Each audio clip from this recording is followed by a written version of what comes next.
So today I have the privilege and pleasure of bringing you an extraordinary woman for the Be Real, Get Real podcast. This show is all about bringing you real women sharing real stories of their life, their journey, their struggles, their overcoming obstacles, and their passion to make a difference in the life of others. And today I have the privilege of introducing you to Debra Morrison with Women Navigating Finances. Put me on that ship. I'm ready. Let's go, Nance. Hello, Debra. Thank you so much for making time to be with us today. I really appreciate you.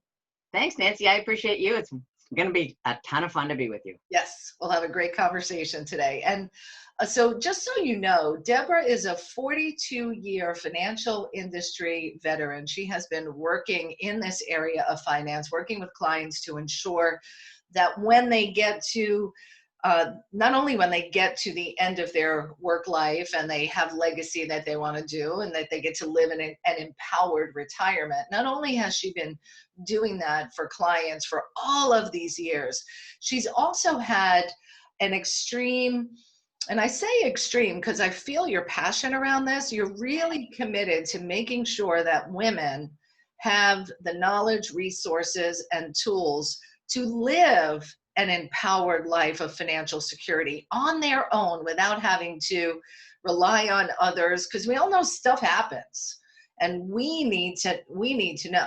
So I am grateful for you and your passion, as well as this extension that you've now brought in, which is all about really guiding us to financial security. So thank you for being with us, and all of our guests. You want to go to womennavigatingfinances.com, and Debra's going to share some great resources to get you started on charting your own course.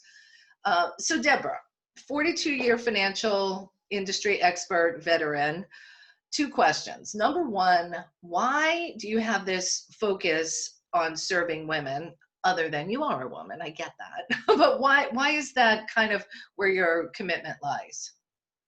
Well, Nancy, in dealing with clients for these years, it's been a firsthand experience that women are thrust into, when their partner, typically a husband, dies first, thrust into this sea of grief. And grief, I'm also a certified grief coach, and grief is very much a full-time job. And when they have been our clients for a number of years, and oftentimes decades, they do not have the extra difficulties of learning finances at the same time they're forging through their grief. Mm-hmm. And that gives them a huge luxury. Now, on the other hand, we've inherited clients that we obtained as clients after their partner had died. And so we see them trying to juggle this completely, I say it, two full-time jobs about understanding their finances, where they are, will they be okay? To what degree will they be okay? How much will they have to pivot and change, all the while processing the loss of their beloved? So I've seen firsthand the angst of not having had the preparation and the ease, if you will, of processing grief without having the extra nagging financial concerns. Wondering. So really what I'm hearing in this aspect as it relates to why women grieve, husbands passing before they do, what I'm hearing in that is learn it now so that when, God forbid, something should happen, that you can deal with the grief and have peace of mind that the money part has been taken care of. Like we can't just wait. If we have a spouse, they do everything, they take care of everything, which feels really good to be taken care of. So let's acknowledge that, how good that feels. Yes. And taking care of ourselves so we can honor, God forbid, should that loss happen. And exactly, Nancy, and we deal with, we understand that there are an awful lot of single people, single women that are either divorced or have never married, and LGBT people that are partnered or not partnered, such that women are very, very much experiencing getting comfortable with their own finances, perhaps on a number of different levels. Yet, as I said in my TEDx talk, the aspect of relying upon, and I know the socialization for women north of age 60 was, don't worry your little head over that, Betty, Bob will handle it. And as I said, that would be fine if Bob doesn't trade you in for 230s, or Bob doesn't die prematurely, right? And the average age of widowhood whole other is thing that 55. happened. Yeah, that's a whole other thing. But the average age of widowhood is 55. Right. So I think that we just kind of chug along on our automatic pilot, thinking that that page in the newspaper, if we still get it, or on our cell phones, we look at the obituaries, that's for someone else. Well, it's for someone else until it's for you. And what I want to do is invite us to think ahead. I'm a planner. I am completely in love with planning, because I know what happens when people don't have plans. I can see, even after you have a plan, that something comes in from left field that's completely unexpected, and it can potentially derail you. Or perhaps with a plan, you just pivot a tiny bit. You're not thrust into this emotional angst that the absence of a plan often results in. So I like to prepare. I mean, I sold insurance for the first 19 years of my career because they didn't allow girls and young women to be in investing. And you know what the important thing about life insurance is? You've got to buy it when you don't need it. Right. All insurance is like that, right? All insurance.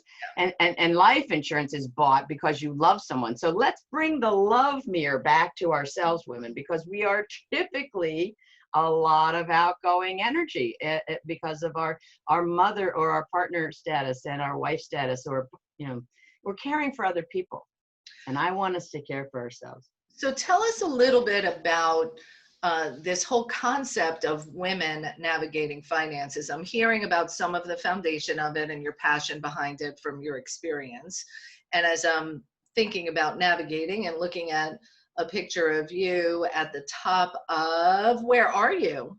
In Africa, at the top of Mount Kilimanjaro. Wow. Yeah, Africa's highest point. I should figure this out. Africa's highest point.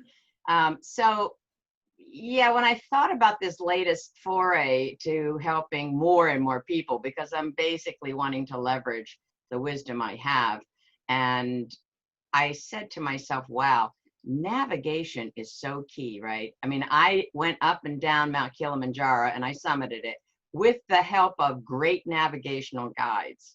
Now, I might have gotten to the top without them. I can't think how many more days it would have been and how perilous it would have been. And completely scary. I mean, it probably have obviated the whole joy of getting to the summit with the angst of the in-between ambiguity. So I love the idea, and I'm a control freak, right?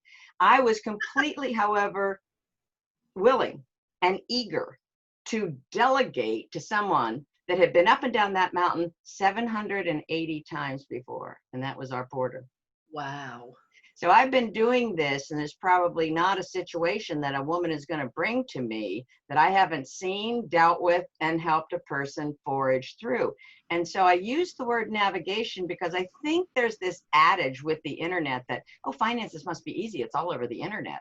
Oh, yeah, well, like a lot of information is on the internet. It's like, overwhelming. What I want to do is narrow the path, narrow our focus, so that if you say to me, Debra, I want to retire at this age. Debra, I want to buy a second home. I want to buy a lake home. I want to send my kid to a better school than otherwise they would afford. I want to do whatever I want to do. Then I can in turn feed back to you, here's one route, here's another route, here are the perils here are the advantages here. Like, you might pay extra money in your state to go on a paid highway. In New Jersey, it's the Garden State Parkway or the Turnpike. Can you get there without paying a toll? Yeah. You're going to see an awful lot of little towns, take a lot longer. So there will be times in our life that we want to go through the little towns and we want to take a look at the surroundings. And then there'll be times in our life where we're so eager to get to that goal. Right. We'll pay the extra toll and we'll get there. Great analogy. I love the way you bring analogies into everything because it makes it easy to understand. And let's touch upon this aspect of it. There's a myth and or a fact that women and, understanding finances is not easy for women, or women don't like it, and money is fun. Yeah, it is. It really is. I mean, here's the example. Like you get out a pair of jeans and you put them on and there's a 20 in the pocket. Oh, I love when that happens. That's a great day, Yeah. It's fun. I mean, you reach in your couch and there's mac and cheese change, right? It's just fun to find money. And it's also fun and reassuring to know in the back of our mind, I got that. So we've earmarked certain funds for certain goals, and we can then go through our day-to-day life with certain other pockets of money or portals of money that we'll tap for those situations. So there's this sense of, there are a lot of different circumstances, and there are a lot of different ways in which we can fund those circumstances. And so I'm going to expand, I'm going to define finances for a minute, because I think there's a lot of people that focus in on investments, because that's where a lot of the information is, and you can get all hepped up on a stock. And yet what I want to portray is that we want to handle debt management. We want to handle our liabilities, the risk in our lives, known and unknown. I mean, I'm fond of saying one lawsuit can ruin your whole morning. Okay? So if you're just myopic on your investments, and all proud of yourself that you've done some really snappy investment research to tell you to buy Microsoft and not Apple, or vice versa, and your child or you are in a car accident and deemed responsible for running someone off the road in which they're killed or maimed, all of that stock analysis will lie fallow. You will suffer the potential of the loss of every asset you owned, and your Social Security and or pension being garnished. These are serious oversights. And so I want to bring out and to the fore and show everybody, open the kimono. This is what we're dealing with. None of it is beyond anybody's comprehension. And to your point, Nancy, common sense is at the core of good financing. Yeah. And a question that I have is, so you've been in this industry for 42 years, and now you're with child labor. It was child labor. Yeah. So, and now, rather than serving clients one-on-one and through your firm, you're expanding to really give more people access to the same type of information and resources that you've been sharing with your clients these past years. And one of the things I loved, you and I had a conversation, and right after the pandemic and COVID hit, I had several of my clients who were in a panic about their stocks and their investments and what was going to happen and blah, blah, blah, blah, blah, blah, blah. And I remember calling you and saying, oh my gosh, I'm sure your phone must be ringing off the hook. Yeah. And the answer that you shared was stellar. I'm trusting you remember it as well as I do. So tell us about that. Well, as a financial advisor, we have schooled our people and educated our people about market flows and market cycles. And no, our phones weren't ringing off the hook. Our clients were completely prepared for volatility. The pandemic threw everybody for a loop because there weren't answers to that. But no one was calling about market volatility. And we take that as a matter of pride, because we have effectively separated out the emotion and the money. And I think that's only learn that completely. Yeah. Awesome. So I love that you're taking what you've done with your clients for all these years to educate them. And the way you said that, separate the emotion from the money. And from the intellect, from the intellect. Yeah, to allow us to be informed. And if I can be prepared for the unexpected, if I can see cycles and things happening, and that's what you're really bringing us with Women Navigating Finances. So good. And so if you haven't already done so, be sure to go to Deb's website. She's got some great resources for you there, womennavigatingfinances.com.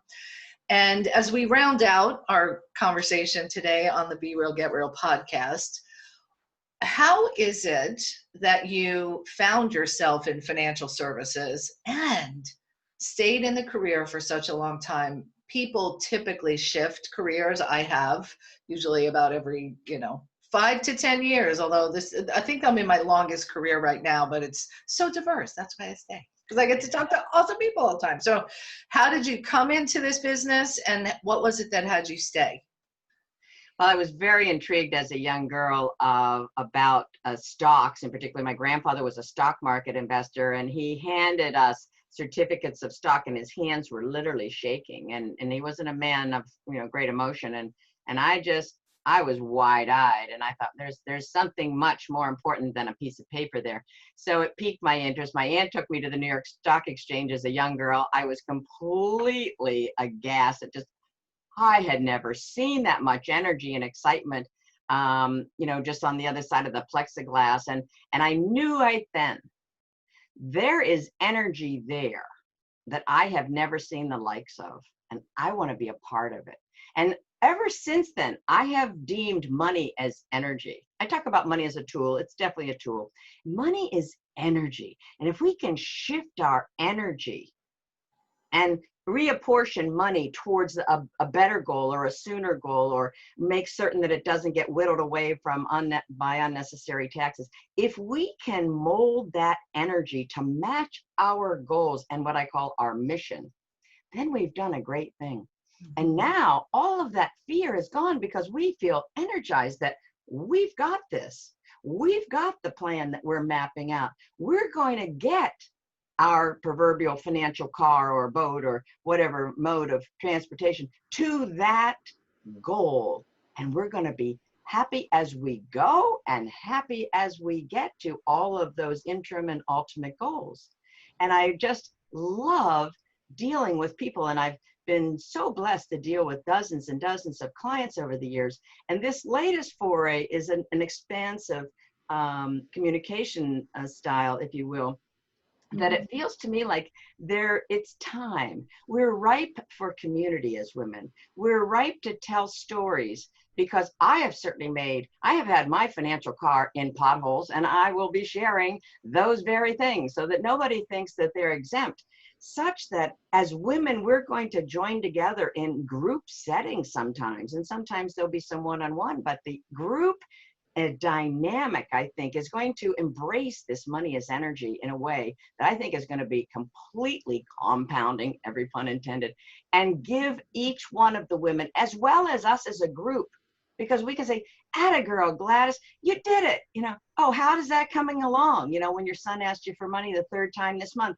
No, this time I was able to stand in my power and say, "Son, this is going to be for both of our benefits. And here's how we're shifting the patterns that we have set up."